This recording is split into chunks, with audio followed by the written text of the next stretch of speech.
Another day, another mini vlog. A day in my life as a full-time mommy and wife and a small TikTok affiliate. Kung ginising dyan ang asawa ko kasi nga uuwi kami sa kanila. Medyo malayo nga yung kanila kaya maaga talaga kami gumagayak para nga hindi kami abuti ng init sa daan. At isa din sa dahilan ay gusto ko nga makalinis muna ako ng bahay bago nga kami umalis kasi ayaw ko nga iwanan yung bahay namin na magulo. At para nga mabuhayan ako ng dugo, ayan nga at nag-inat-inat muna ako. Pagkatapos ko maghilamos at magmumog, uminom nga muna ako ng isang basong tubig na lagi ko nga ginagawa tuwing umaga. After ko nga makainom ng isang basong tubig, ayan nga inuna ko na nga itong sopa namin na araw-araw nga at lagi ngang kagulo kasi nga ito yung tambayan namin mag-asawa at ng anak. Natatawa talaga ako nung time na bino-voice over ko to kasi napakabilis ko nga niya kumilo. Sabi ko na nga lang sa sarili ko, sana araw-araw ganito at ganyan nga lang. Ipa-fast forward mo tapos na agad yung trabaho mo sa bahay. Bali na isang araw pa nga tong video na to. Ngayon nga lang ako sinipag i-edit at voice over kasi nga ang dami ko nga ginagawa. Nag-edit pa nga ako ng ibang video kasi tambak na nga din ako ng mga free sample at kailangan ko nga ipasa siya at hahanapan na nga ako ng video ng mga seller na nagpadala. Tapos ko nga maglinis ng konti sa sala namin, naalala ko may sinampay nga pala ako sa labas. At kailangan ko ngayon likumin kasi ilang araw nga din kami mawawala dito sa bahay. Si daddy at si bebe naman nasa taas pa kasi tulog pa nga yung bibi namin at siya nga yung nagbabantay. Pag rest day nga na ganito ng daddy niya, natutuwa nga ako kasi nga natatapos ko ng ayos yung trabahong bahay at nagagawa ko na hindi nag-aalala na baka nga masaktan si EJ kasi nga ayun may nagbabantay nga sa kanya. After ko nga malikom tong mga sinampay, naku, idadagdag ko nga ito sa trabaho ko pagbalik kasi nga tambak na nga din ako ng 2pm kasi meron pa nga akong naiwan nung nakaraang araw. At syempre, hindi pwedeng kalimutan na linisin itong aking munting kusina kasi nga napakaliit na nga lang iiwanan mo pa na madumi. Sa gabi pa nga lang ay hinuhugasan ko na nga yung mga ginamit namin nung araw para nga kinabukasan ay ipapatas ko na nga lang. Pagkatapos ko nga sa kusina ay nagtimpla na nga din ako ng kape at kumain na nga din kami. Fast forward nga, after namin kumain, ayan nga at nakagayak na nga kami. Hindi ko na nga lang pinakita sa inyo yung pagkain namin kasi nga nagmamadali na nga kami. Dito, nag-aabang na nga kami na masasakyan at nag-aantay nga kami ng bus pero wala nga dumaan na bus. Yung nasakyan namin dito, yung minibus nga, basta magkaiba yun, basta bus siya pero mini lang.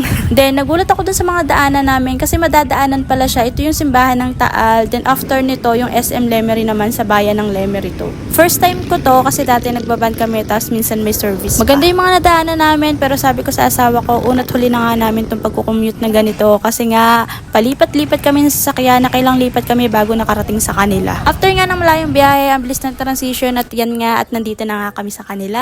Taga-Balayan nga yung asawa ko, Batangas pa rin naman pero medyo malayo ang kanila kasi bukid nga. Bali 2 days nga kami dito, ganyan nga lang yung mga ginagawa namin pag nandito kami, 'di ba? Sarap buhay. Medyo mainit nga sa loob kaya ayan, nagtambay nga kami dito sa labas kasi ang sarap nga ng simoy ng hangin dito. Nakita nga ako ng hinog na papaya dyan kaya pinakuha ko nga sa asawa ko. Papaya at Indian mango ngayong nauwi namin ng libre. Ang mahal ng ganun sa amin kaya sabi ko sa asawa ko magdala nga kami. At ayun lang for today's video. Salamat po sa panonood.